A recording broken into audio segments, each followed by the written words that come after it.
All right, let's go on the record. This is cause number F25, or in regard to cause number F25-75722, styled the state of Texas versus Kendrick Finch. Let the record reflect that this is that I'm taking judicial notice that a pretrial hearing or a pretrial writ of habeas corpus has been filed in this case. We do not have a written number on this case at this time. The pretrial habeas corpus has been filed, and so therefore this court does have jurisdiction to hear this matter, being an allegation that Mr. Finch is being held on an excessive bond. Since the case has been filed with the DA's office but has not been indicted by a Dallas County grand jury, a pretrial writ of habeas corpus is necessary for this court to have jurisdiction. So that being said, and it's a pretrial habeas corpus hearing, the state has the burden of proof to show that the bond is not excessive at this point. So let the record reflect that the defendant is in the courtroom along with his attorneys and the attorneys for the state of Texas. Mr. Hermes. You're on the state will call Detective Kramer.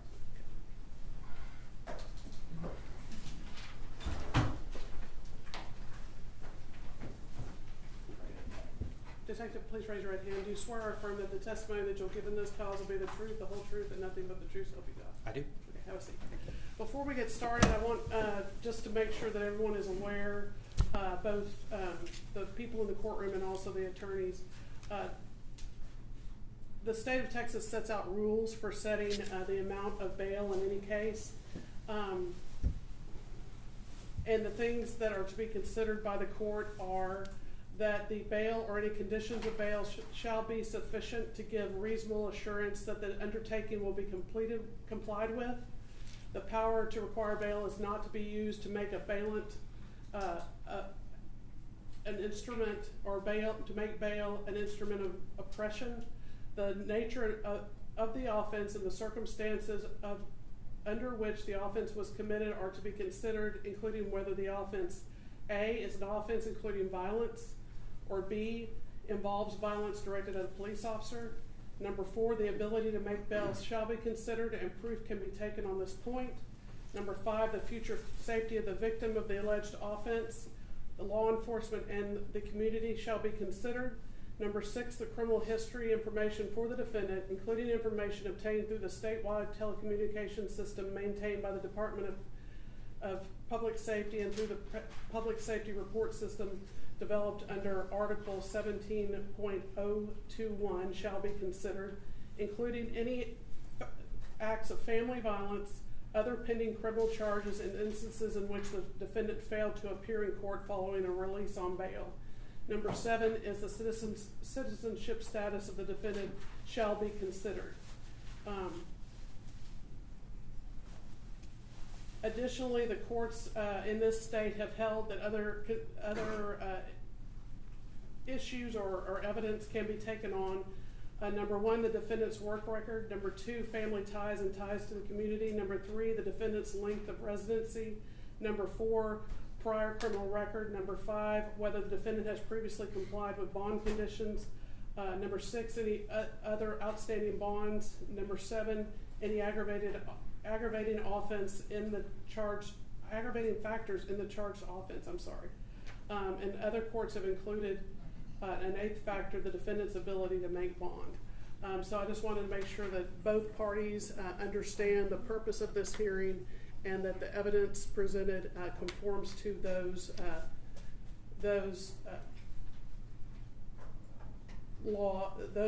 instances in which the law covers what is actually relevant into setting bond. Okay, with that being said, you can go ahead and state. Thank you, Your Honor. Detective, would you please state your full name for the record? Yes, sir. It's Detective Ronald Kramer, What's your badge number? 7967. How long have you been with the Dallas Police Department? Approaching 25 years. And tell the judge how you're currently assigned within the department. I'm currently assigned to the homicide unit in Capers. How long have you been in the homicide unit? A little over 5 years. Were you assigned to be the lead detective in the murder investigation involving defendant Kendrick Finch and complainant Ashlee Long? Yes, sir. Do you see Mr. Finch in the courtroom today? Yes, sir. Please point to him and tell me what he's wearing. He's on the far end on my right over there in the tan jumpsuit. Let the record reflect the witnesses identified the defendant. All right, so this particular situation occurred on April the 5th of 2025, is that correct? Yes, sir. I guess just for the purposes of a little bit of background, tell me how you were made aware of this.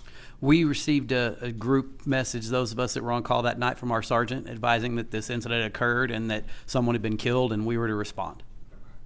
When you responded, did you respond to the location where the individual was killed?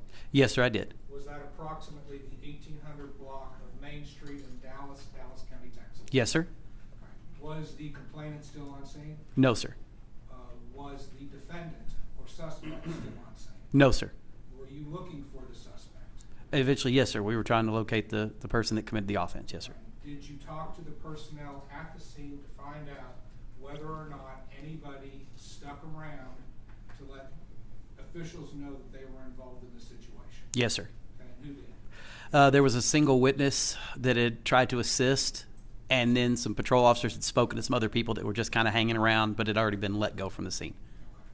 So, as far as you know, at least at this point, whoever shot Miss Long was gone. Correct.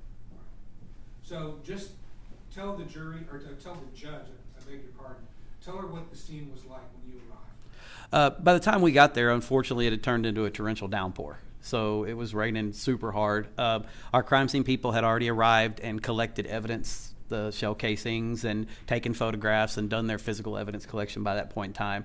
So there wasn't much left to do at the crime scene by the time I got there. What time did this occur approximately? The offense occurred approximately 2:30 a.m. And we all know this judge, and she is very familiar with Dallas, downtown Dallas, but give her an idea of the location of where everything transpired. It's right there near the intersection of Main Street and St. Paul, near the Main Street Park, right there, across just sort of catty corner almost from the Statler Hotel. All right. So again, and I don't want you really to be going into really what other people were telling you. I do want to know though, were you made aware that a female, Ashlee Long, had been shot? Yes, sir. Were you made aware of what her physical condition was at that time? Yes, sir. She's the reason we were called, because she had passed away by that point. So you knew that she had already passed? Yes, sir. All right, so you had homicide? Yes, sir.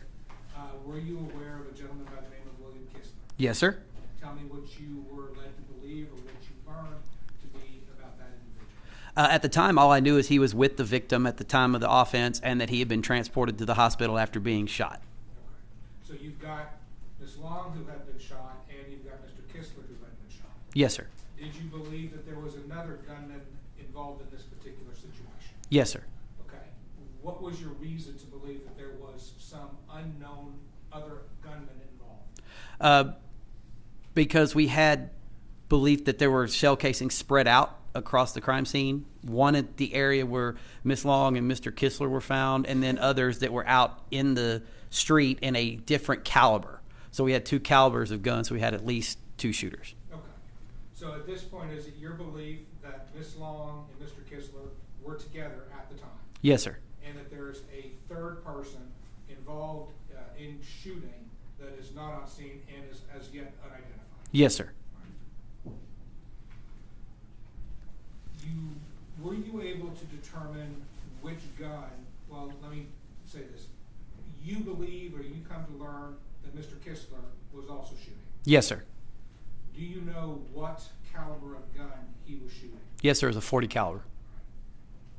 You said that there were two different calibers of cartridge cases that were found at the scene. Yes, sir. What was the other caliber? 9 millimeter. All right. So you know you have at least two guns? Yes, sir. And do you believe, I know you haven't had everything come back yet in a final fashion with ballistics. This is still a relatively new case. But is it your belief that the fired cartridge cases that you saw at the scene and recovered belonged to an incident together, that they happened together? Yes, sir. How many of the fired cartridge cases that are you attributing to Kistler's gun at this point in time? I believe, and I'd have to check the crime scene note to be exactly specific, but I believe there were 3 fired .40 caliber cartridge casings. Okay, and if you were to review the crime scene supplement, would that help refresh your recollection? Yes, sir.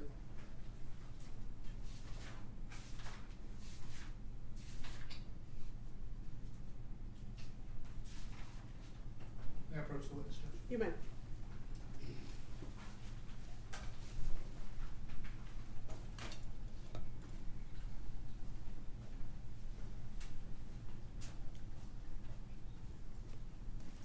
Oh, that was a cartridge. So it was 3 and 1. That was the unfired cartridge? Yes, sir. Okay.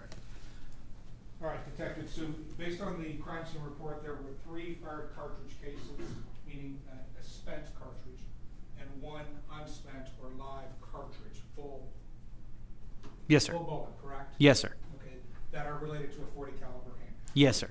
which you attribute to Mr. Kistler. Yes, sir. The 9mm, do you recall how many fired 9mm cartridge cases were recovered from the scene? Again, just to confirm, I'd have to look for sure, but I believe it was 7. Okay. But I like I said, that's all listed in there. Sure. Can I approach him? You may.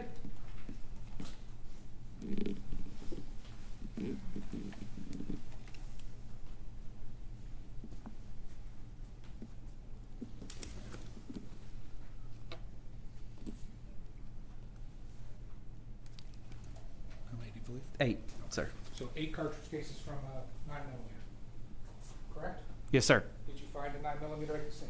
No, sir, we did not. Was a 9mm ever turned over to you? No, sir. You developed a suspect, right? Yes, sir. Is that suspect Mr. Finch? Yes, sir. Did Mr. Finch ever give you the 9mm? No, sir. Did he ever tell you where you could find the 9mm? No, sir. Tell me now, since I think the judge has got a pretty good idea of what the scene kind of looked like from your perspective, how do you develop Mr. Finch as your suspect? I actually received a call from our front desk personnel stating that someone had called and claimed to have been involved in that incident and that he left a phone number with them, and I called him back on that number. Did you talk to him? I did. Who did that person identify himself as? Kendrick Finch. What did he say to you? He stated that he was the person involved in the shooting on Main Street. He identified the vehicle, the suspect vehicle, Mercedes, which had not been released publicly. He stated that that was his phone number that he was calling me from, and I could look it up and check it. He also stated that it was his gun, and it was registered to him. And when I asked a few more questions, just kind of clarify, I even asked him, was he the driver or the passenger of the vehicle, which he stated he was the passenger of the vehicle, which matched up with the information we had from the video that we had found in the offense. Okay. So were you able to develop a photograph of Mr. Finch so that you can relate it to, I guess, any video evidence that you might acquire later? Yes, sir. Did you ask Mr. Finch at this point in time, since I think based on what you just told me, him knowing facts about this offense that were not a matter of public knowledge, were you fairly confident that this individual was involved at that point? Yes, sir. Did you want to talk to him? Yes, sir. Did you express to him that you wanted to talk to him? Yes, sir. Did you invite him to turn himself in, or not as a suspect, even just to come in as a citizen and talk to you about the role that he may or may not have played? Yes, sir. Did he tell you that he would do that? Yes, sir. He said he would contact his attorney and make a time and come in and talk to me. Did he make time to come in and talk to you? No, sir. What date was that on? That was the Saturday. That was later in that same Saturday morning of the offense. So April the 5th. Yes, sir. Were you communicating throughout this process with the gentleman that identified himself as Mr. Finch's attorney? Yes, sir. Not Mr. Healy or Mr. Warren. He was represented by someone else, correct? Yes, sir. Had you made that attorney aware of how your investigation was progressing and how much you still wanted to speak with the defendant? Yes, sir. Were there assurances that he would come in at some point? Yes, sir. Again, did he come in? No, sir. Did you at some point, based on your investigation, decide to go get a warrant from the judge for the defendant's arrest? Yes, sir. Did you communicate that to the attorney? I did. What date was that on? I believe that was on Tuesday the 8th. April the 8th. Yes, sir. When was it that the defendant surrendered himself on the warrant that you made them aware of on April the 8th? It was the following Friday, not the Friday of that week, but the Friday of the following week. Was it the 18th of April? I believe that's correct. Yes, sir. Okay. So for 10 days after being made aware of the warrant's existence, presumably, there was no surrender on the part of the defendant to law enforcement. That's correct, sir. Okay, and this is the best of your recollection? Yes, sir. All right, as part of your investigation, Detective, let me go back. We have not yet received from the medical examiner's office the autopsy report and all of the accompanying documentation by toxicology with the autopsy report. That is Am I correct. right about that? Yes, sir. That's correct. Okay. But do you have some idea about the scope of the injuries received by Mr. Kinsler and Ms. Long? Yes, sir. I do. Okay. How was Ms. Long harmed? How was she injured? She suffered a defect to her right armpit in this area right here, and then another defect in her right hip. Okay. And presumably those were fatal gunshot wounds. Yes, sir. As far as Mr. Kinsler is it Kinsler or Kistler? Kistler, I believe. Yes, sir. All right. As far as Mr. Kistler is concerned, what was the extent of his injuries? He suffered defects to his lower left leg that included, I believe, shattered bone that had to be replaced with, or had to be fixed with pins and rods and all that kind of stuff. Okay. And have you spoken with Mr. Kistler? I've spoken to him twice since the incident. Yes, sir. And have you received his cell phone? Yes, sir. And are you in the process of doing a forensic analysis and download of all of the contents of his phone? That's already been completed. Yes, sir. Outstanding. And have you asked for CDR information for his phone as well? Yes, sir. What about with Ms. Long? Same thing with her phone? We have her phone. Computers have not been able to get into it yet. We don't have a passcode for it, but our digital evidence people have it, and it's still on the system trying to work. Yes, sir. Okay. Do you have any indication whatsoever that the defendant in this case, Mr. Finch, was he harmed in this shooting that occurred on April the 5th? Not that I know of. No, sir. So there was no medical reason why he was not able to stick around. Is that correct? Correct, sir. All right. As part of your investigation, were you able to find video evidence that depicted the shooting scene out at 1800 Main on April the 5th, 2025? Yes, sir.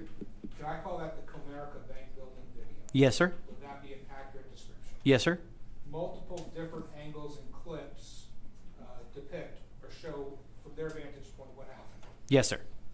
I'm going to play today clip 1. You've seen clip 1, correct? Yes, sir. Is it a fair and accurate depiction of what the video was that you or the Dallas Police Department seized as evidence in this case? Yes, sir. There's been no additions, modifications, deletions whatsoever by your office or mine with respect to that video, has there been? No, sir. Your Honor, at this time, I'm going to mark it as State's Exhibit Number 1 for purposes of the bond hearing. It's going to be clip 1 and screenshots of clip 1. No, State's exhibit. I assume you're alternate. Yes, I offer that. State's exhibit number 1 is admitted for purposes of this bond hearing. Judge, do you have your monitor up there? I do. Okay. Is it working up there? It is. Which one? Any given day, any number of my monitors will not work. So that one's a brand new one that won't work. So. I don't know if there's anything I can do, Your Honor. It appears to be on, so that's the extent of my technical expertise. Okay. Mine too. Thank you. Okay. Now proceed, Judge. You may. All right. Detective, you earlier testified this was the 1800 block of Main here in Dallas County, Texas. Does that appear to be what is depicted on State's Exhibit 1, the video that's now being shown in the court? Yes, sir. Give us again, for those of us who may not be familiar with Dallas, give us an idea, show us around, tell us what we're looking at. Okay, this is Main Street that you see here across the top. To the right of the screen is actually to the west. To the left of the screen is back to the east. The next intersection to the east is St. Paul. The intersection to the west, the next intersection is Hervey. This is the what would be the north sidewalk right here that you're seeing right here, which is the Comerica Bank Building. Okay. When did you acquire this video, roughly? Monday the 7th.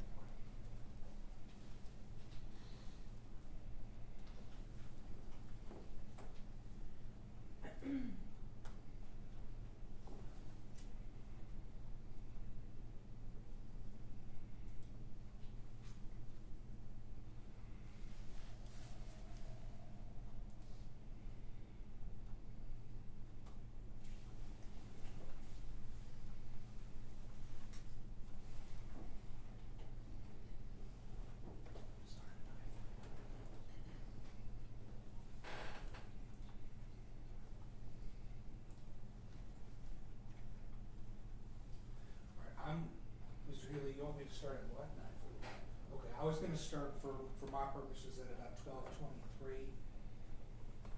Actually, I'll go back.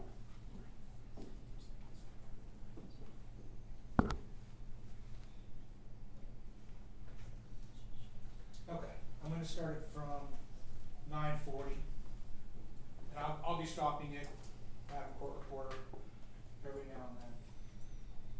All right. Stopping publication at 9:51 elapsed time into the video. These two individuals here coming up on the sidewalk, is that going to be Mr. Kistler and Ms. Long? Yes, sir.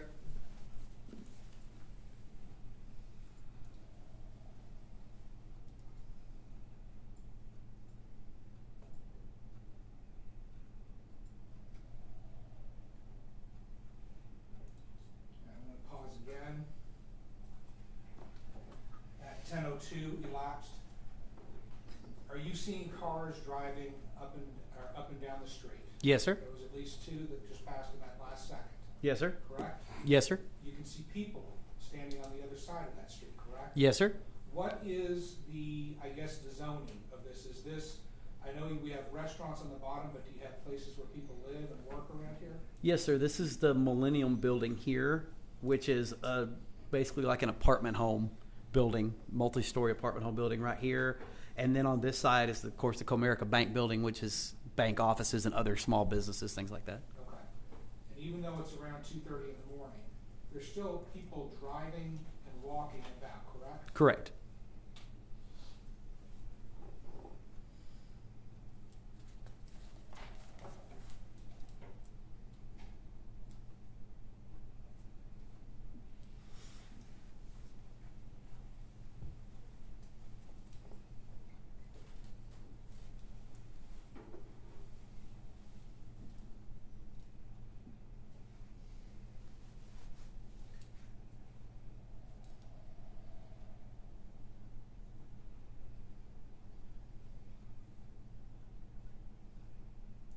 Okay, I'm gonna stop it again at, I believe that says 10:37. Did you see on the video where another individual has walked across Main Street towards where Mr. Kistler and Ms. Long are? Yes, sir. And you see Ms. Long putting up her hand to Mr. Kistler and then engaging with this individual? Yes, sir. I know you can't read minds, and, you know, us in law enforcement sometimes are not super good also, you know, sometimes reading mannerisms or undertones, but throughout the totality of what the judge is about to say, can you tell me what your impression is of what Ms. Long, how she is acting with respect to Mr. Kistler and what Mr. Kistler is doing? Okay. Yeah, it looks like Mr. Kistler is involved in some kind of verbal altercation with somebody on the other side of the street, a lot of chirping back and forth, and that Ms. Long is trying to get him to just leave. She's trying to get him to go away, and they'll just leave, and it'll be all right. And are you basing that, again, we'll accept that as just your opinion? Yes, sir. Is that opinion because of what we see numerous times on the video of Mr. Kistler's interaction with other individuals? Yes, sir. Resuming play.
you see Mr. Kistler walking away from whatever that conversation was or whatever happened with that group of people and is now walking on Main Street, appearing to cross the street.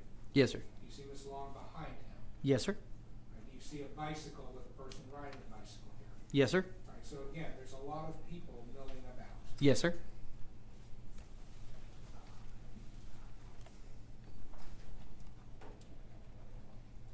All right, again, I'm going to pause.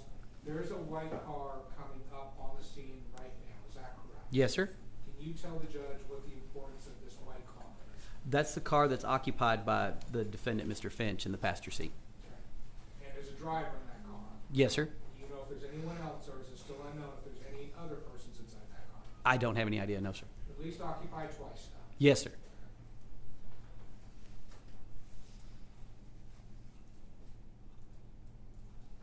All right, the car, I've now paused publication at 12:30 elapsed. Does it appear that Mr. Kistler touches the entire right side, passenger side of that car as it passes? It does, yes, sir. Do you see that car then come to a fairly abrupt stop? Yes, sir. Here at 12:30, where the video is stopped and that car has come to a complete stop, what is the relationship of the individuals behind the car, Mr. Kistler and Ms. Long, right now? They both have their back to the vehicle. They appear to be walking away.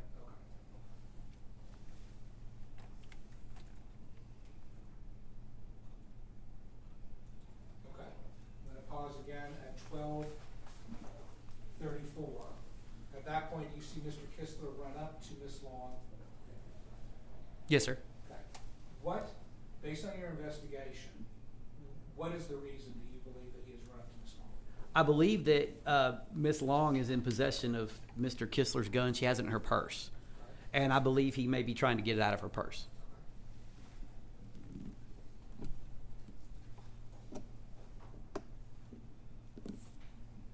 Okay, now I'll pause it again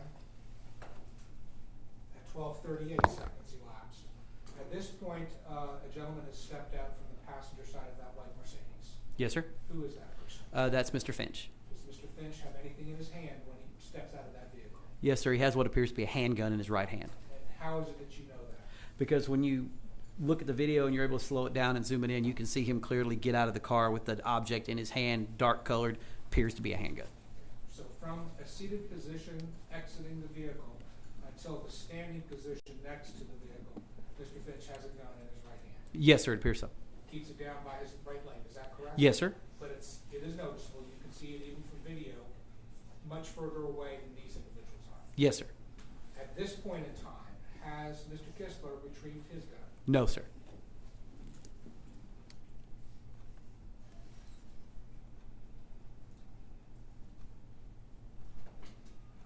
All right, at 12:49 or a second or two before that, does it appear that Mr. Kistler has retrieved something and pulled it out of her bag? It appears so, yes, sir.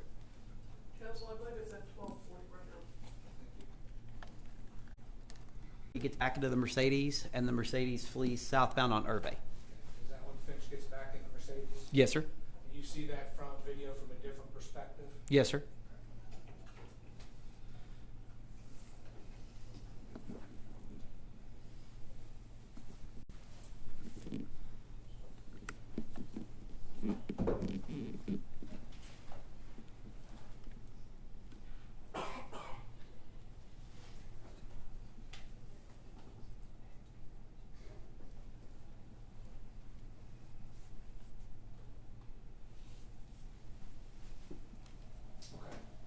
Your Honor, for purposes of the record, these are going to be still shots from State's Exhibit Number 1, the clip that the court just saw a part of. All these still shots are going to be from within the period of time that has been played to the court. The time, each photograph is labeled with a name that indicates the time stamp of the elapsed duration on the video. I will represent to the court that, for example, like this particular still shot indicates that it was at 12:29 elapsed. Because there are multiple frames within each second, I can't tell you, and I don't propose to tell you which frame it is within that second. I just merely need to make it available to the court that that this is the particular time of the photograph being taken. Now, when there's going to be a comparison between a close-up of Mr. Finch and a close-up of Mr.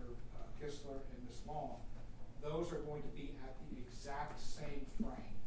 So, for example, if I'm showing you what Mr. Finch is doing, you will also see what Mr. Kistler and Ms. Long are doing in the exact same frame within that designated second. Judge, as long as these are from the exact video we just saw at this time for the purpose of the bond hearing, I don't care. Are you offering those as separate exhibits, or are you offering those just as close-ups of the exhibits that have already been entered? That's how I'm offering them, Your Honor. They are also contained on State's Exhibit number 1, though, along with the clip. Okay, thanks. All right, Detective Kramer, this is going to be 12:29 elapsed. And at this point here, can you see Mr. Kistler touching the side of the Mercedes as it was passing? Yes, sir. And where do you see Ms. Long? She's a little bit further up in the street, not close enough to touch the vehicle. And then this is at 12:30 elapsed. This is the point at which the Mercedes stops. Again, you testified earlier as to the relative positions of Mr. Kistler and Ms. Long when that Mercedes stops. Yes, sir. This still shot is from 12:32. Is this, again, further what your testimony was? Is this when Mr.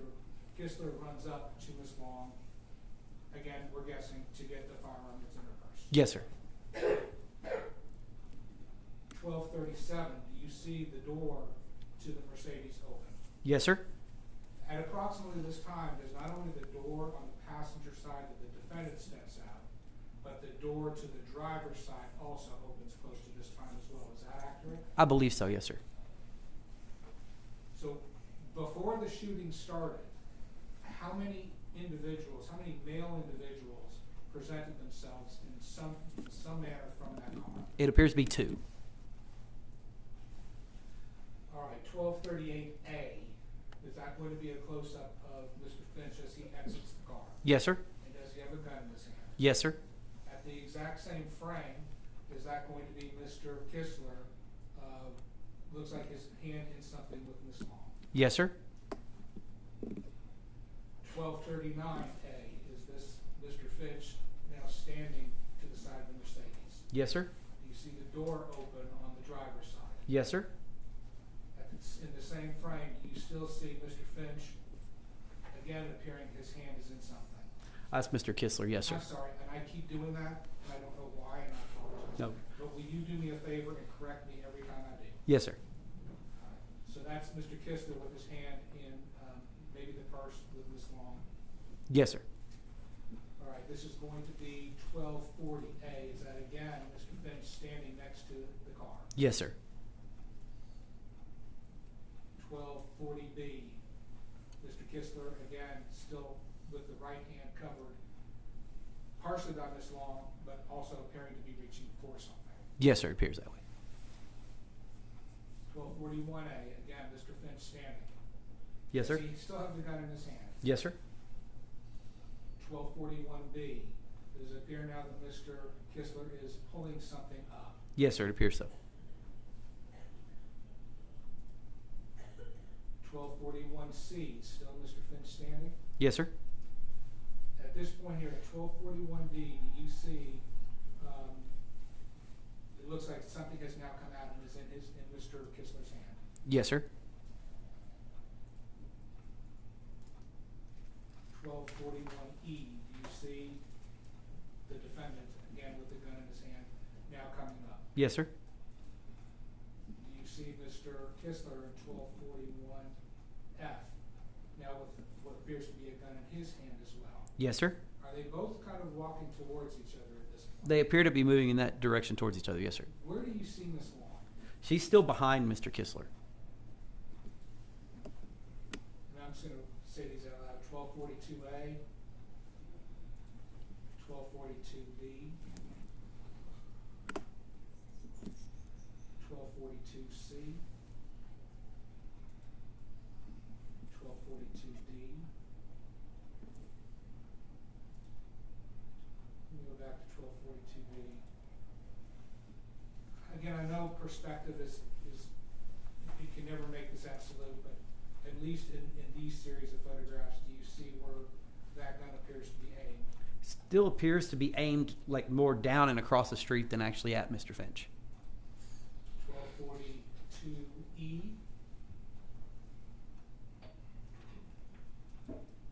1242F.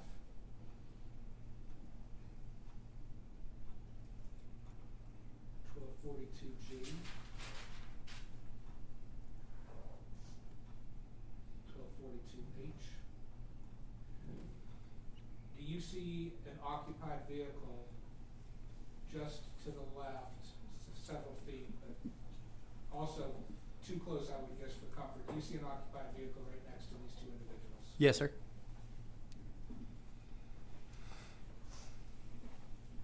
1242I.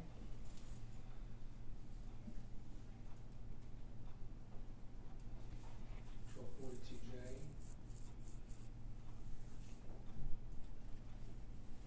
1242K.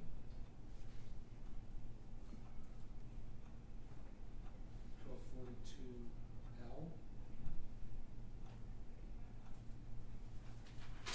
1242M. 1242N.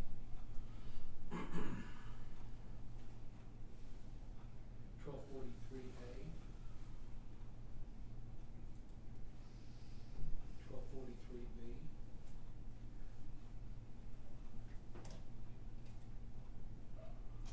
1243C.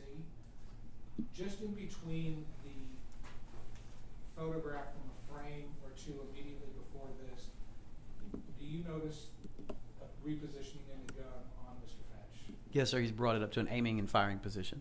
Okay. Do you have a belief as to whether or not, and if you don't know, that's also a perfectly good answer. Do you have a belief as to whether or not shots have been fired at this point? I can't tell for sure from the video.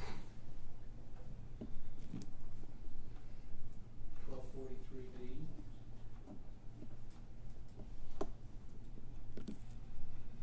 1243E.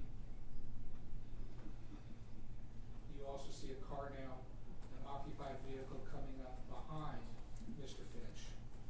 Yes, sir. And you can clearly see the driver now has stepped out of the vehicle as well. Yes, sir. Do you know whether or not that individual had a gun? I do not know. No, sir. Do you know anything about, whether or not there was any indication of weapons or anything on his part? I can't say. There's no good enough video to say that. 1242F. 1243G. 1243H. Do you notice any difference now in the way in which Ms. Long is standing? I believe from the video that she's standing in a way that I believe this is the point where she first got shot. 1243I. Clearly, what does 1243I show? Shows a muzzle flash coming from the end of Mr. Finch's weapon. So, He fired a shot at that point. for sure at this point. Yes, sir. At that point, there's for sure a gunshot. 1243J.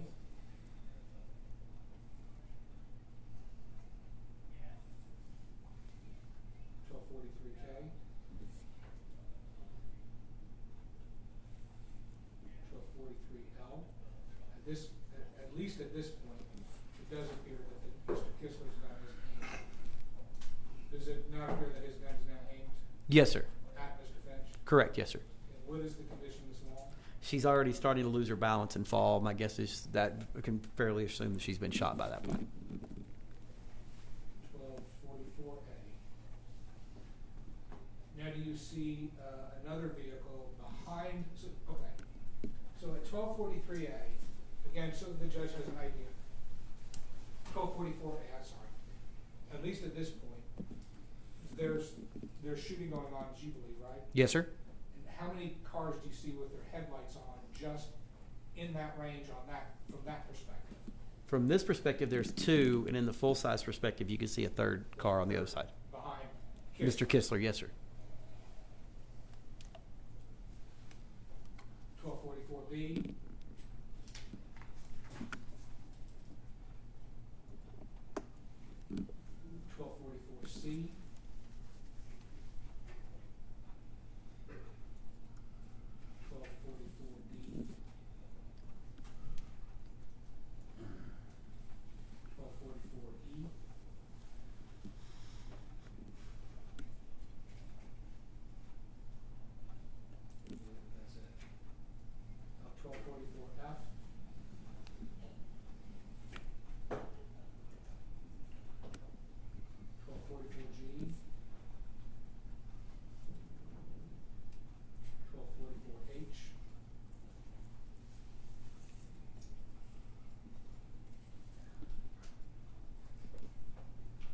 based at least on your watching of this video, did you also get videos from the Crafty Irishman as well? Yes, sir. Did you receive any other videos of the shooting?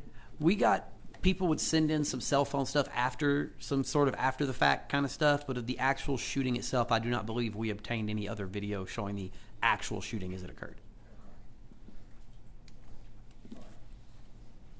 So,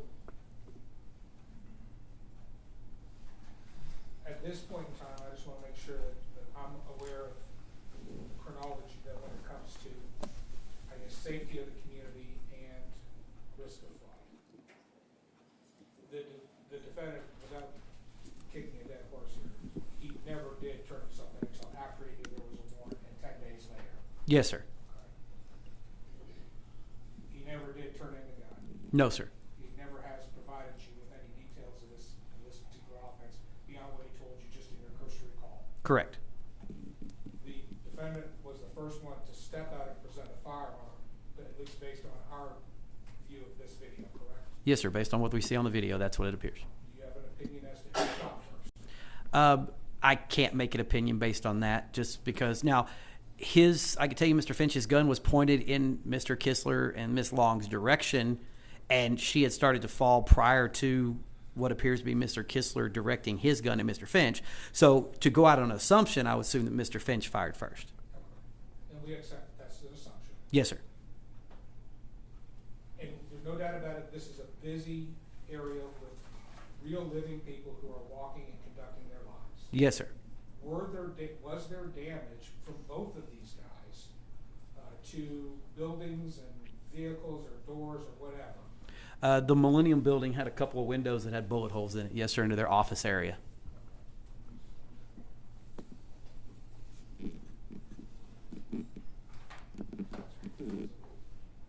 I'll pass the witness. Thank you, Judge. This court. Detective Kramer, I don't think we met, have we? No, sir. My name is Josh Healy. I just have a few questions for you. Yes, sir. Thoroughly went through that video. If I ask you something you don't understand, please stop me, okay? Yes, sir. And I'm gonna get right to it. Who started all this? Mr. Finch presented the weapon first. Mr. Kistler was kind of being annoying and touched Mr. Finch's car as it drove by. Kind of being annoying? Yes, sir. All right, so even before that, who started all this? Who was the agitator in all this? I believe Mr. Finch still be the agitator. If he had drove off and not gotten out of his car with a gun, then none of this would have happened. Everybody would have gone about their day. All right, so the video we just watched, Mr. Kistler's doing what before he hits the car? Walking in the middle of the street. Not trying to start anything?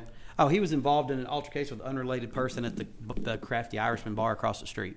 And it was actually a couple people he was trying to start stuff with. Apparently, he was being very mouthy to some folks. All right. And you see him in the beginning of that video when we started it, kind of putting his arms up, kind of doing his little thing, right? Yes, sir. All right. And then my client is a passenger in a white Mercedes, pretty expensive car. Yes, sir. Not speeding, right? Didn't appear so from the video. Driving on the right side of the road. Yes, sir. And Mr. Kistler does what now, do you say? He reached out and rubbed his hand along the side of the car. And at that point, you don't think Mr. Kistler started this? I don't I'm think. saying starting the whole interaction. Yes, I will say that Mr. Kistler initiated the turn of events that led to this situation. And Yes, that's sir. what I'm gonna get to. Okay. With regards to the turn of events, Mr. Kistler is the one, he started. He began the interaction between them. We'll say that. Yes, sir. He hit an expensive vehicle at 2:30 in the morning on Main Street in downtown Dallas. Touched, not hit. Touched. Enough to where the car stopped. His touch had nothing to do with the car stopping. That was the choice of the driver. The car stopped, correct, Detective? They did after he touched the car. The driver decided to stop the car. Yes, sir. So, just want to get this clear. I'm not trying to trick you, sir. So, if something that you don't understand, please, I'll restate. Okay. But my guy's driving like he's allowed to. Obviously, we know gun in the car, what he's allowed to, correct? Yes, sir.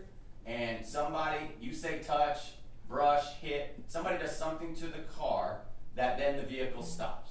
Is that a fair statement? Yes, sir. Alright.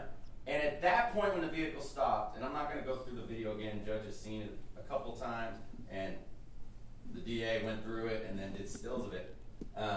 When the vehicle stops, what does Mr. Kistler and Ms. Long do? They start doing a little circle dance in the middle of the street right there in front of that black SUV. Well, what does Mr. Kistler really do? He's reaching for something. He's trying to get something, which we believe to be the gun, but he is trying to get something out of her purse. And we can assume he's trying to get the gun. We can right? assume that, yes, sir. And when he's reaching for the gun, I believe you said at 12:32 in that video, my client is still inside the car with the car shut. Or with the door shut. Yes, sir.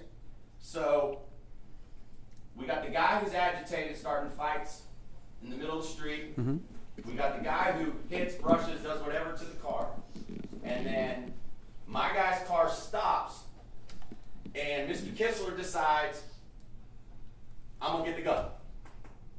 Right? That appears so, yes, sir. So who started it? Mr. Kistler again touched the car, which led the driver of the car to make the decision to stop the car, which then led to your client deciding to get out of the car with a gun in his hand. You're skipping one big point, detective. When the car stopped, Mm-hmm. what was Mr. Kistler doing before my client got out of the car? He was wrestling around with Miss Long in the middle of the street. Trying to get the gun. As far as anybody knows, they're just wrestling around. A standard person walking down the street would be like, what's he doing? He's wrestling with the young lady. But we know what happened only because we can look back from the Hold on, beginning. Stop for a second. Uh-huh. Ladies and gentlemen in the audience, I don't want to see any comments, any reactions to the testimony. If I see any of them, I'm going to have the bailiffs remove you. Okay? We are here to find out the facts that as we know them right now. Go ahead. Madam Chief Judge. You may. Thank you. Take it home and try and make it short and simple. My guy, my client, sitting right here, Mr. Finch never got out of the car until, 6 seconds, 7 seconds of Mr. Kistler trying to reach for a gun. Correct? Your client didn't get out of the car for 6 or 7 seconds. It appears as though Mr. Kistler Sir, was... am I asking a difficult question? You're asking a question that's not exactly... You're trying to phrase the question in a way to get me to say the answer you want when it's not I'm exactly the actually asking a truth. question Okay, based on the listen. time frame. Okay, the counsel, you need to let the witness finish answering his question before you ask the next question, because my court reporter cannot take down two people I'm sorry. talking at the same time. Okay, ask your next question. Sir, at 12:32, Mr. Hermes, great job, showed when Mr. Kistler is trying to reach for a gun, right? In hindsight, we know that's what he was doing, yes. And my client does not open that door until 12:37 and doesn't get out of the car until 12:39. That's correct. So, if my math's correct, that's 7 seconds of Mr. Kistler trying to get a firearm because my client's car stopped in the middle of the road after being brushed or hit or whatever. Is that a fair statement? Fair, I don't know, because, again, we're looking hindsight that we know that he eventually got the gun out. So, You can say it, he asked a yes or no question. okay. Is it fair or is it not fair? Yes, it's fair. Thank you. Again, officer, I'm trying to make it quick so we can be done here, but I need you, the time frame is very important here, okay? Okay. So for 7 seconds, and Ms. Long, who in my opinion is an innocent victim in this case, is trying to push Mr. Kistler back. Correct. And basically throughout this entire video, Ms. Long is trying to push Mr. Kistler back. Correct. And you know from your investigation, Mr. Kistler is not allowed by law to have a firearm, correct? Correct. Yet, he has a gun in a bar, correct? Yes, sir. He is reaching for a gun after brushing, hitting, or whatever you call it, someone's car. Okay. Yes, sir. And why isn't he allowed to have a gun? Jack, this is not relevant for the purposes of this hearing. Overruled. I'll allow you to establish that. Due to his prior criminal history, he's prohibited from owning a firearm or possessing a firearm. And you're not allowed to possess it in a bar, but it serves alcohol greater than 50%. Correct, but to be completely accurate, Ms. Long was actually the person in possession of the weapon inside the bar because it was in her purse. And whose gun was it, sir? I believe it was Mr. Kistler's gun. Yes, sir. And where is Mr. Kistler now? Mr. Kistler is in the Collin County Jail on an unrelated charge. So, and just so we're clear and the judge is clear, Mr. Kistler had active warrants when this was going on. Yes, sir. I'm gonna, again, Jack, this is just not relevant to the determinations under 1750. I agree. Judge, may I say one thing though? I apologize, just for the court. Okay. When we're going into the facts and circumstances of the case, and obviously this court is aware now that this is a big self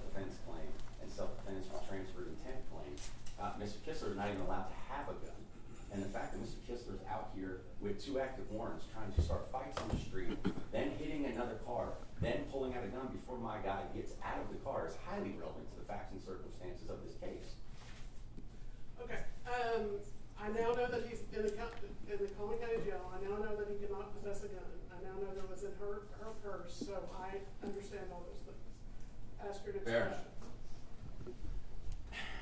And Detective Kramer, and we're not going to get in your knowledge of self-defense law or transferred intent law, but based on that video, who is moving towards who in that video? Well, initially, when the defendant gets out, he takes what appears to be a step away from his car towards Mr. Kistler, and then Mr. Kistler appears to advance towards him as well. So you think my client is going towards Mr. Kistler? It appears he takes a step forward as he brings the gun up the first time, and then when Mr. Kistler then brings his weapon up, your client starts to retreat and moves back around the vehicle for cover. So let me get this straight, and we're going to replay it again, so maybe I just saw it wrong. But the entire time when Mr. Kistler is trying to reach his firearm that he's not allowed to handle, he's not going towards my client when he gets the gun in his hand? It seems like they're kind of all standing in the same little spot, like they're kind of going back and forth in the same spot. Now, he does move towards your client at one point, then he starts to retreat, then he moves towards him, then he starts to retreat. So he's going back and forth, yes. Judge, do I need to replay that again? Or do you? Okay, I thank know you. what he's doing. Okay. And at that point, when somebody is approaching you with a firearm, you have a right to defend yourself, fair enough? Yes, sir, if that's the case. Okay. And at that point, when my client gets out of the car, he's not raising his arm and pointing the gun, correct? No, not at that point, no, sir. And the point that he raises his arm and with the gun in his hand is the point he sees the other individual, Mr. Kistler, with the gun drawn. Yes, sir, I can assume so. All right. So we now have an individual with a gun drawn coming towards my client. Okay, Right. yes, sir. Yes, sir. You understand, don't you? When somebody has a gun drawn coming towards you, you have a right to defend yourself. Unless from, and again, just as an interpretation Yes, of self-defense law, if you're the one that instigates a deadly force conflict by bringing a weapon out, presenting it first, then you can't then claim self-defense when the other person then pulls a weapon, and then you can't say, well, I was in fear for my life, when you're the one that presented the deadly weapon in the instance in the first place. Okay. Mr. Healy. I'm sorry, Mr. Hertz, I'm sorry. Well, Judge, I was going to object. I let that most immediate answer be, or question be answered, but again, I think this is outside the scope of 1715. Issues of self-defense and exceptions to self-defense and common law issues with self-defense will be fleshed out in a trial. I think that it's not relevant for our purposes here. And Judge, I'll move on, but to be fair, we spent an hour and 15 minutes questioning about the facts and circumstances. I deserve some leeway to ask him some follow-up questions on what he said or what he saw. There isn't a whole lot of law in regard to the nature of this the offense and the circumstances under which the offense was committed that is supposed to be considered. So I'm going to give you a little bit of leeway, but I'll move on to you. okay. Thank you. And just so we're clear and Judge is clear, Miss Long, I don't know, at least 10 times in that video is trying to pull Mr. Kistler away from the scene. That's correct. Whether it's fighting the other people or fighting, hitting the car, coming back to the car, anything like that. Yes, sir. If Mr. Kistler and if Miss Long got her wish and they were left the scene, we wouldn't be here today. That is correct. Yes, sir. Did you happen to get the toxicology reports yet? From I Mr. haven't Kistler? gotten any lab reports, no, sir. That takes 8 to 12 weeks typically. And I know the judge knows this, but we kind of have a packed courtroom here, so I apologize to follow up on this. But obviously, you know my client has a Fifth Amendment right not to testify Yes, sir. and not to talk to you, Yes, sir. and was being advised by an attorney. Yes, sir. One of the conditions or factors to be considered in a bond hearing is flight risk and things like that. Yes, You're sir. aware of that, right? Yes, sir. My client called 911 that night, correct? I believe so. Yes, sir. And you talked with him that night. That next morning, yes, sir. And he stated to you he wants to consult with a lawyer before deciding what to do. Correct. Yes, sir. And you have no idea what this other lawyer told him. I have no idea what he told him. No, sir. But immediately upon there being an arrest warrant, my client voluntarily checked himself in. Immediately being 10 days later, or immediately being that same day? No, I'll rephrase. When he got everything situated, according to his lawyer at the time, he then voluntarily checked himself in. What his lawyer told me actually after what he told myself and the U.S. Marshal that was in charge of looking for Mr. Finch was that Mr. Finch had cut off all contact with him for several days in there. He couldn't reach him by phone, and he had no idea where he was or what he was doing. So that's what Detective Whitaker from the Marshal's office was told. And then I'll keep going back to it because I guess it's a hard question. I'm sorry. He turned himself in on April 18th. On April 18th, he finally turned himself in. He Yes, didn't sir. go kicking down doors trying to find him. Marshals did a bunch of work looking for him at the time, but he finally surrendered himself on that day. Yes, sir. Why do you keep adding stuff? I just asked, did you kick down doors? I did not, but the Okay. Marshals put a lot of work into surveillance and following people and doing traffic stops and things of that nature. I didn't ask a single thing about the marshals, did Okay. Judge, I object to argumentative. I'm just trying. Sustained. Move along. Did I ask anything about the marshals? You did not, but you Okay. said that I didn't go kick in doors. Okay. Sustained. 1 second, Your Honor. You can.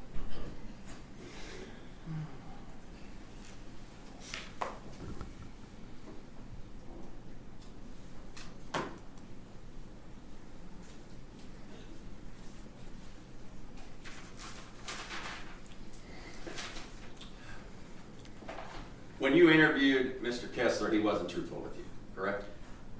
He. Judge, I'm gonna object. Okay. Again, this is beyond the scope of 17. Sustained.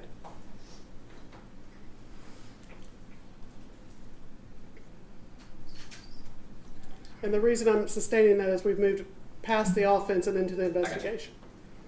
And that's all I have, Judge. I'll pass it this Okay. time. I don't have anything else, Judge. Okay, we've been going at a pretty good clip. Let's take a 5-minute break. Okay, let's go back on the record. We now have a written number. That written number is WX2591155 and F2575722, style of the state of Texas versus Kendrick Finch. The court has previously taken judicial notice that the defense has filed a pre-trial writ of habeas corpus. That was filed. I've gotten notification from the clerk's office that it was filed on 5/7/2025 at 9:32 a.m. and we started the hearing about the same time that it was actually filed. So, State, call your next witness. Judge, at this time I'm going to ask the court to take judicial notice of some additional items that have been provided by an agreement to the court prior to today, and that includes the defendant's TCIC, NCIC report containing a list of prior arrests, charges, and if any convictions, the probable cause affidavit filed in this particular case, and I know that the court has been provided with the risk assessment that was done when the defendant was admitted to the Dallas County Jail. And with that, the state will rest. And Judge, just so the record's clear with regards to the risk assessment, we've had a conversation off the record, everybody involved. I felt there were many mistakes in that, and the judge has caught those. So as long as the judge is aware of that, and I have no objections and ready to proceed. Okay. I have reviewed the risk assessment prepared by the Dallas County Pretrial Services. I did notice that there were some mistakes made when I reviewed also the criminal history of the defendant. And since their weighted scale score is based on some of the things that I believe are mistakes, having reviewed his criminal history, I'm not going to consider the risk assessment just because I feel it's based on faulty information. But I am going to consider everything. So we have the NCIC, TCIC, also AIS. Is that correct? Yes, ma'am. Okay. And I also just want both parties to know that after our meeting last week that we had in chambers, when those documents were given to me, I also looked at documents, both pretrial and post-disposition, available on the public access of Odyssey for his prior cases. So I have reviewed that as well. Okay. Anything further from the state? No, Okay. Do you rest? I did. Okay. And you didn't put on the record, you also got the probable cause affidavit. Oh yeah, I'm sorry. And the probable cause affidavit. Let me see what else.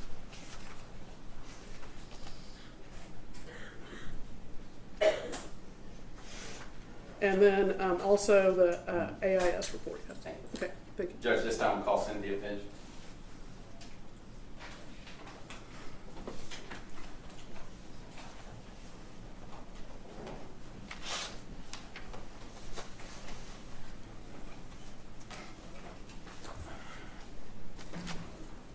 Ma'am, can you please raise your right hand? Do you swear or affirm that the testimony that you'll give in this cause will be the truth, the whole truth, and nothing but the truth, so be God? Yes. Have a seat. Thank you. If you will try to speak directly into the microphone. The chair doesn't move, but the microphone does. So, thank you. Okay. May I proceed, Your Honor? You may. Thank you. Please, the court.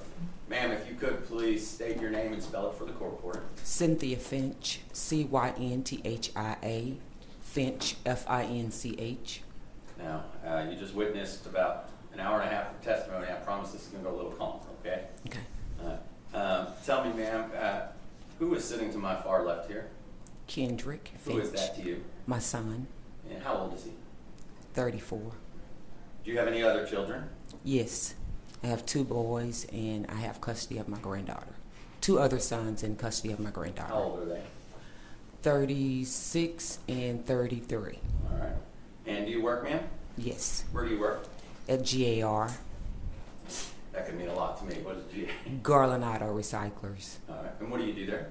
I do inventory specialist And do you live, well, let me back up. How long have you been working there? for about 5 years. What'd you do before that? Medical assistant. And do you live here in Dallas County? Yes. And without not giving your address, but what part of Dallas County? Oak Cliff. How long have you lived there? For 60 years. Same house or apartment or area? Yes. Yes. And who do you live there with? My mom and my granddaughter. Kendrick, where does he stay?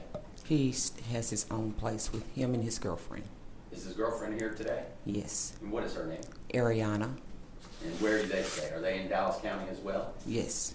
And how long have they been in Dallas County? For at least 6 years, 5, 6 years. What about your son, Kendrick? How long has he been in Dallas County? All his life. Does he travel much? No. Does he leave the county much? No. You understand, Ms. Finch, why we're here today. Yes. I've talked to you repeatedly about this. Judge has a decision whether to lower the bond, keep the bond, add conditions to the bond. She could even raise the bond if that's what she deems fit. But you understand, specifically your role in this right now is to talk about certain factors that she may consider in assessing the proper bond. Okay. All right? So first things, and I hate to ask this with all these people here, but approximately how much do you make a year? Probably about 40,000. All right. And with regards to you guys retaining my law firm, did you have family help for that? Yes. Who helped in that? My brothers and sister. All right. It was a collective from the family? Yes. All right. And with regards to your son, my client, Kendrick, does he work? Yes. Where does he work? He helps out with my brother at Hollywood Cuts.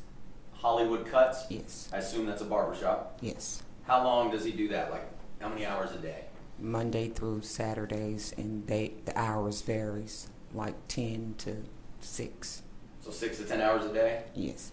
And No, I'm saying from 10 a.m. to 6 p.m. okay, and so he's there all day, either cleaning, helping out, doing something like that. Yes. How long has he been doing that? For quite some time, about 6, 7 years. How long has Hollywood Cuts been in existence? That's a good question. Probably about 15, 16 years, I think. 31? Okay, my brothers, I'm sorry. I understand, this is hard, but it's been around a while. Yes. And if the judge were to give what we perceive to be a reasonable bond and allow him to work, he would still have that job, correct? Yes.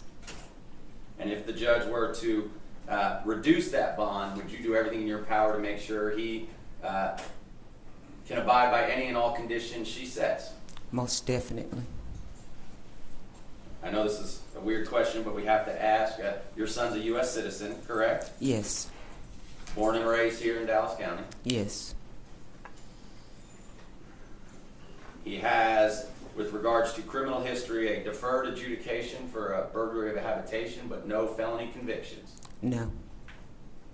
He served, I think, 26 days on a possession of marijuana misdemeanor. Yes. That's the conviction he has. Yes.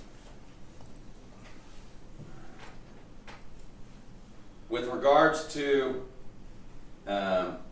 what assurances can you give the judge if she were to lower this bond that you would make sure he shows up, he does everything she says?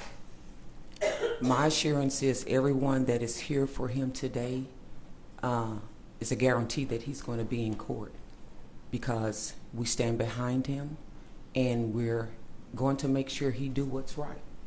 And without going into everyone that's here, is it mainly family and friends? Family and friends.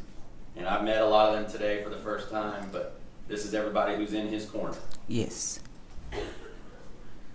Right now, the bond is set at $500,000. It was not set by this judge. It was set by a magistrate judge. You and I talked about what you thought you could afford. Is that correct? Correct. And what did you tell me you thought you guys could afford collectively as a group for Kendrick?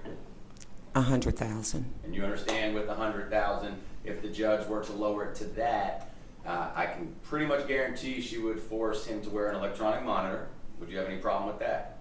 No. Would you assure that it's charged and on him at all times?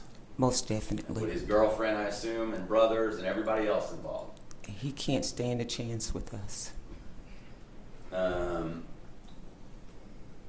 Third factor, nature and circumstance of the offense. We're not going to talk about that because the judge already saw and heard about that. Ability to make bail, we just talked about. That's the fourth factor. You told the judge what you thought you could afford. Safety of the community. Obviously, you know from prior that he was actually entitled to have a firearm. He was allowed to, but if he is on bond, you understand, for this case, he cannot have a firearm. I understand. Would you assure that to be true? Yes. Would you assure that his girlfriend, his brothers, his work understands that he cannot carry a firearm? Yes.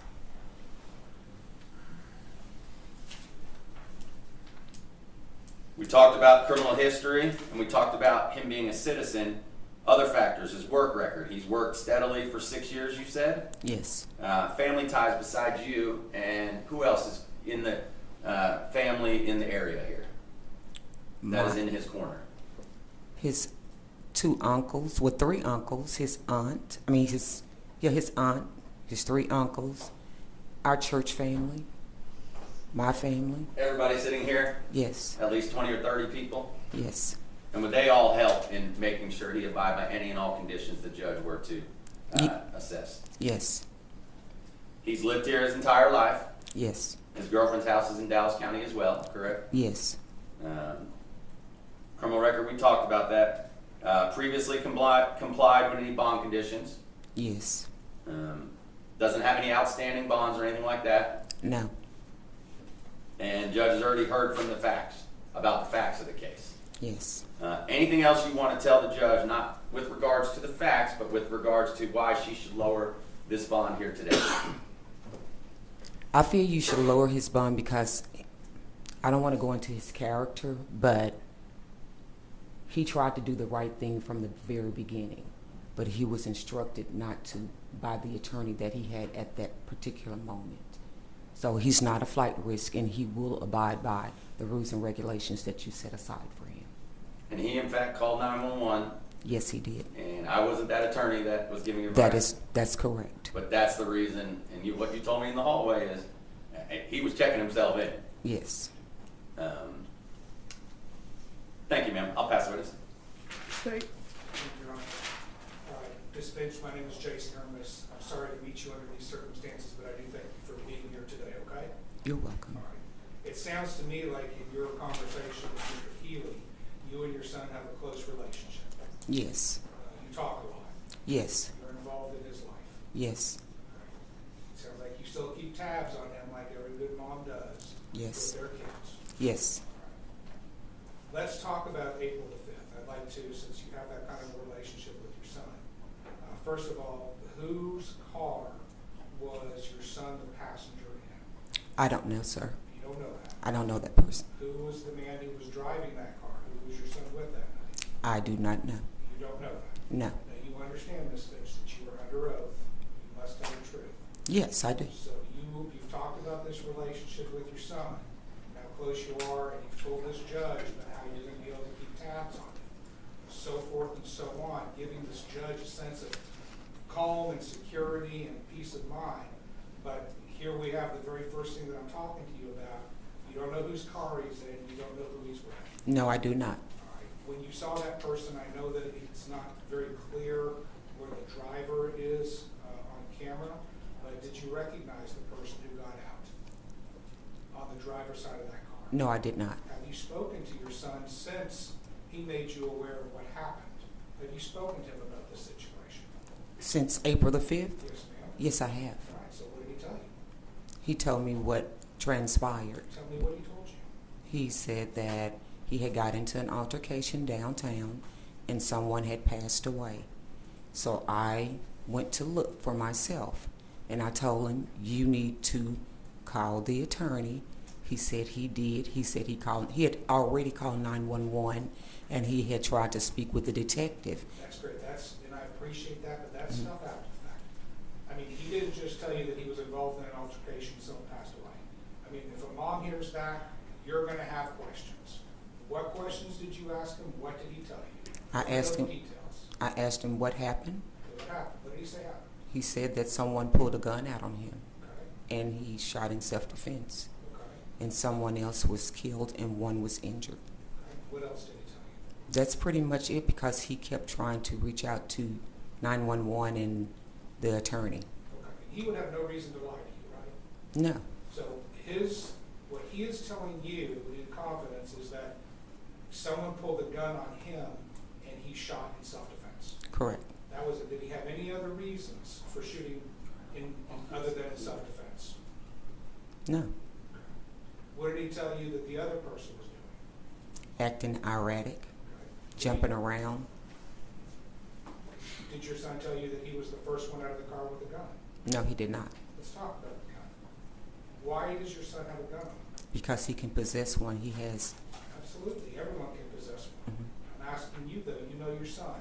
Why at 2:30 in the morning, is there a reason why he had a gun on him? I can't answer that for you. Do you even know what he was doing that particular evening? No, I don't. You said that you looked into this particular situation yourself. Did you come downtown? No, I just went on social media like everyone else is. When did he first tell you about this? It happened on Saturday the 5th, I think. So when did he first tell you? When did you have this conversation? Saturday the 5th Where did that conversation take place? on the phone. Where was he? I don't know where he was at that time. I was at home. Did Sleep. you know? I'm sorry. Sleep. Okay. Did you know that he had a gun and that he owned a gun prior to this? Yes, Where is the gun that he used to kill Miss Long? I don't know. Didn't you ask him that? No, I didn't. Did he ask you, like, hey, Mom, what should I do with this gun? Clearly, the police are going to want it. No, that's for him and the attorney to discuss. And what would you recommend had he said that? There's no objective relevance in that. Overruled. What would you have told your son if he said, I got the gun, what should I do with it? Ask the attorney. Right. As far as the communications between the detective at the Dallas Police Department and your son's first lawyer, are you aware that the lawyer was made aware on the 8th that the warrant had gone hot? It was active. That information was passed on. Are No. you aware of that or not? No, Okay. For 10 days after that information had been conveyed, apparently your son wasn't communicating with his lawyer. Do you know if that's true? that is incorrect. Okay. Was he communicating with his lawyer? Yes, him and several other people as well. So then, presumably, you're confident then that your son was aware that he had an active warrant for his arrest? No, I'm not. So, although the communication you said was going on, you're saying that the attorney may have withheld that information? It's possible. I can't answer for him. What was Mr. Finch doing in those 10 days, getting his affairs in order? Trying to reach out to the attorney.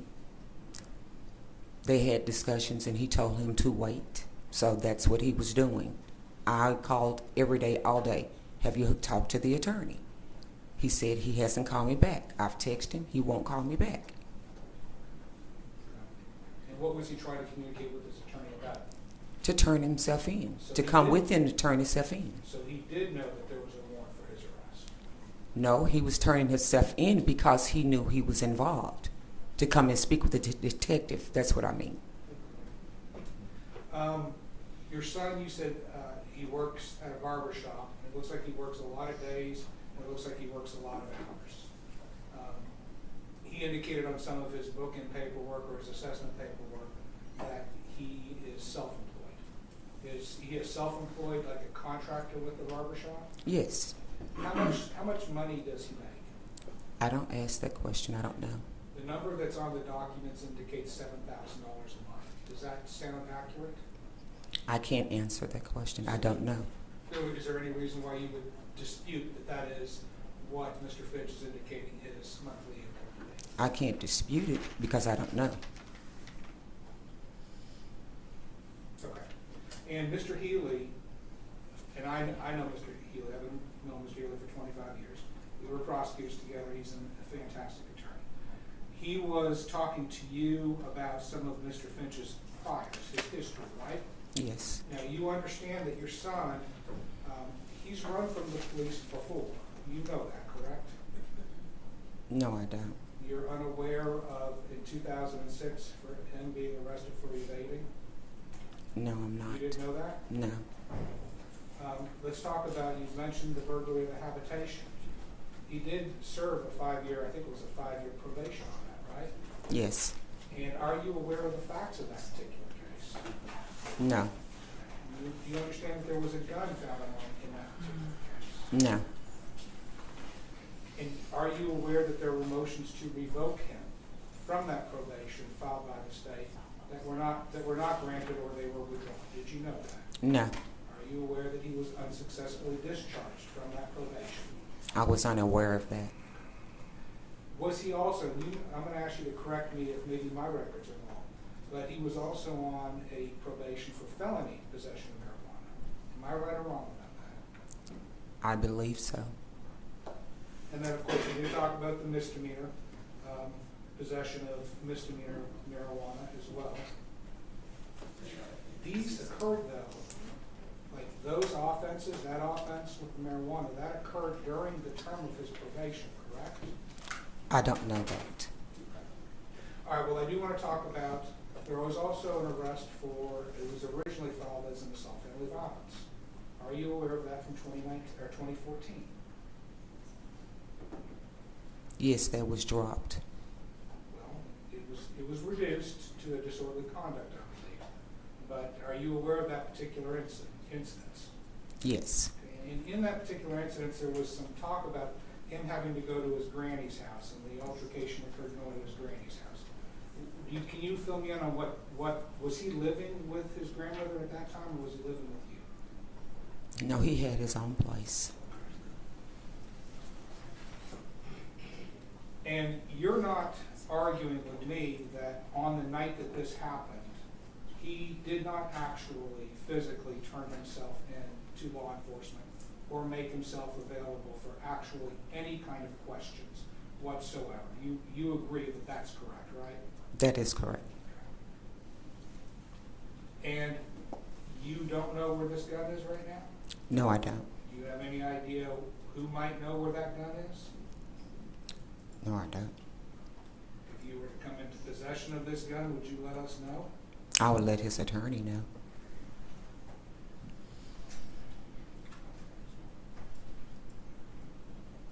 I forget if I mentioned this, but also on his burglary of habitation probation, he was unsuccessfully discharged. Did I mention that earlier? Yes. Okay. All right, man. I really do thank you for your time and your patience with me. I'll pass the witness. No further questions, Your Honor? Okay, will this witness step down? No objection. You may step down, ma'am. Call your next witness. This time, defense rushed it with regards to the bond hearing issue. Argument? Judge, I'll go ahead and open, and I won't close. I imagine what you're going to hear, Judge, is the defense mentioning to you all of Mr. Kistler's involvement in this case. And while that's fair to give you an understanding of, the overall rule, here's what the state very passionately believes and wants to bring to your attention. On this particular evening, there is no doubt, and Mr. Finch must own, that he was the first one to step out with a gun. With no gun presented at that point, when it comes to an escalation from whatever this might have been, that was all ordained the moment that Mr. Finch decided to step out of that vehicle with a gun in his hand and present it to the people that he was looking right at. From the evidence that I see, it is our firm belief that Mr. Finch was the first one to shoot. That he has to own. He fired that gun at least 8 times in a crowded residential commercial street with cars and people walking all around. And Mr. Kistler may own a similar situation, but we're here today on Mr. Finch. And what kind of risk to the community does Mr. Finch pose? That he owns and he owns alone. That he fired at least 8 rounds. He killed a person by shooting that person twice. He shot the other man once. Bullets from the guns went into businesses and windows that were up and down that street. These are his to own. I've given the court a copy of the criminal history. You've looked into some of the background of those cases. I think that between the action that you see on April the 5th, the conduct, the brazenness, the bravery, I don't see fear. You're the fact finder. Maybe you see some fear when he's standing out there with a gun. That looked like a purposeful, desired engagement. And a person died because of it. And Your Honor, you're responsible for the community. And I think that that is a proven risk to the community, especially when that's assessed with some of the background information the court's been provided with. The other aspect I want to bring to the court's attention is risk of flight. Will this gentleman actually present himself to court? Well, here's what the court knows. He did not stay at the scene. He called hours later from the safety of being at an unknown location and over a phone. That's not really presenting yourself for any kind of meaningful participation or rule. He hid.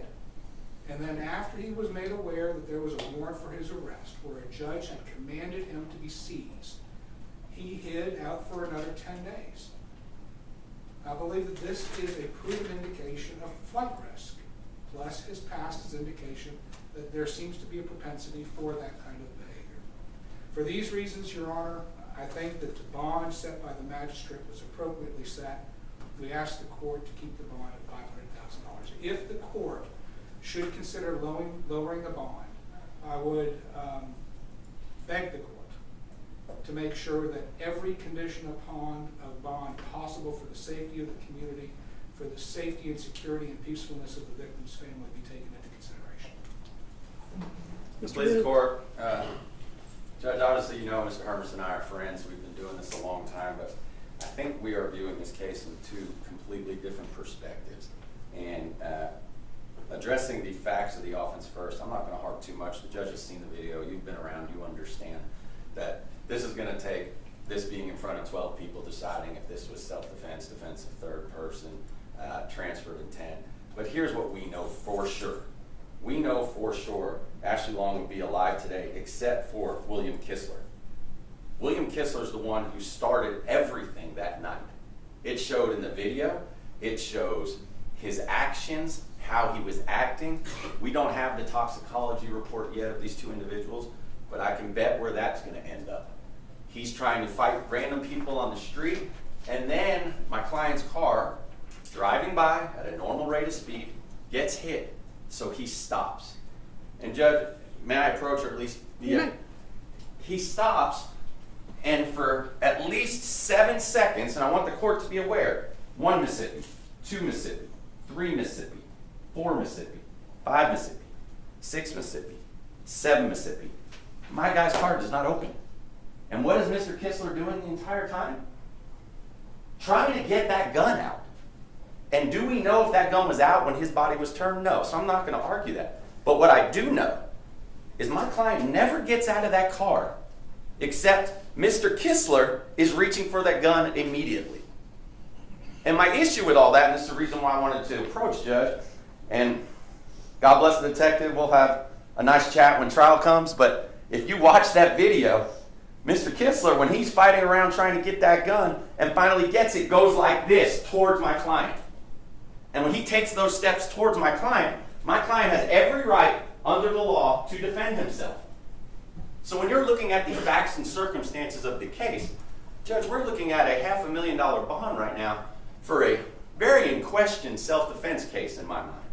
And you, as the trier of fact with regards to the bond right now, have to make a decision not just for that family, but for this family, for everyone involved, including the community. What is a proper bond amount for a case where it's all on video, Judge? You're going to be able to assess it.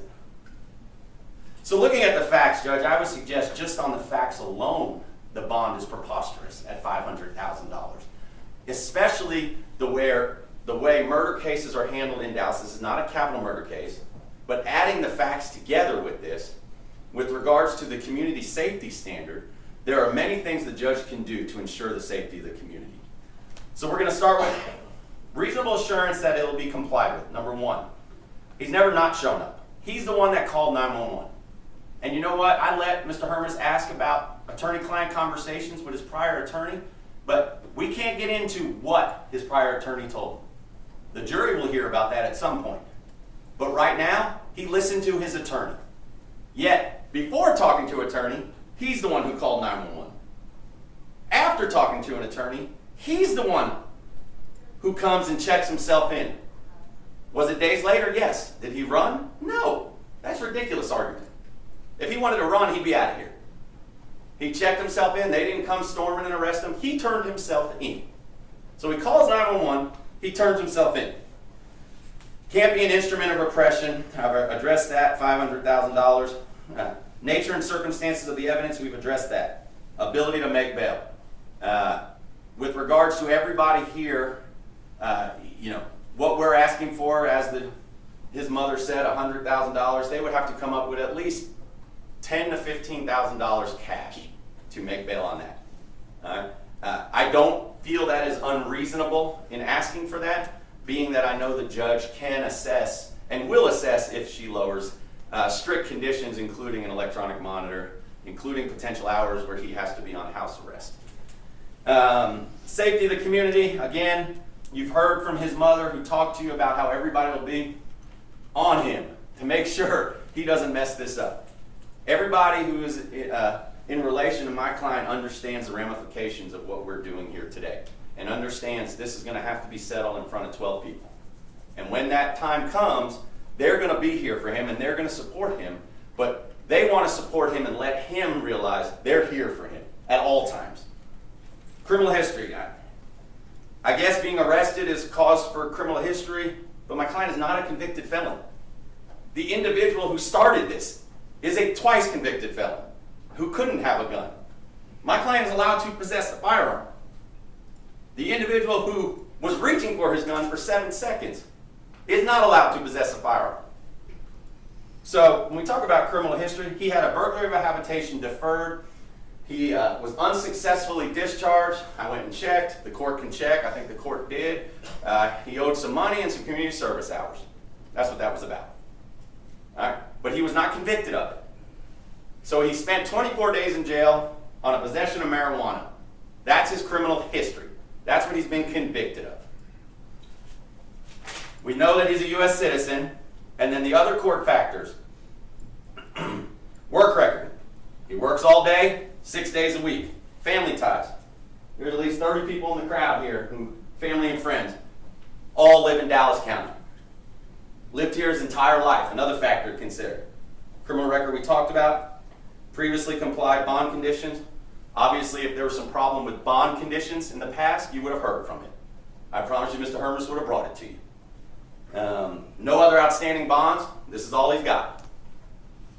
And we've already talked about the facts of the offense. Judge, I understand you're in one of these predicaments where you got 2 cameras, probably a camera out there, got every DA investigator and homicide detective that I know of in this courtroom right now for this bond hearing.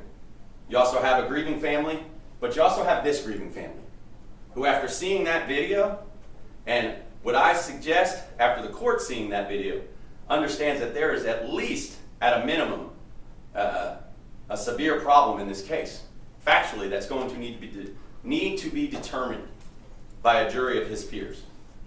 At this point, Judge, based on everything, based on the factors laid out in 1715, plus the factors that the courts consider, plus the facts of the offense that you heard, we'll ask that you lower the bond to a reasonable amount of $100,000, which is in agreement with most murder cases here in Dallas County. This is not a capital murder case. And if the court wants to put an electronic monitor, if the court wants to put some type of house arrest, obviously we have no problem with that. The point is, though, bail is not to be, I believe you said it, factor number 2, an instrument of oppression, and $500,000 for a case like this is a clear instrument of oppression.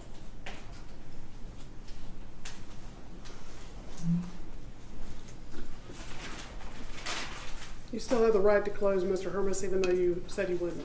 Judge, I've spoken my piece. Thank you. Okay.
Let's go back on the record. Having considered the Article 1715 of the Texas Rules of Criminal Procedure, the evidence presented by both the state and the defense, the writ is denied and the bond remains at $500,000, cash or surety. Let's go off the record.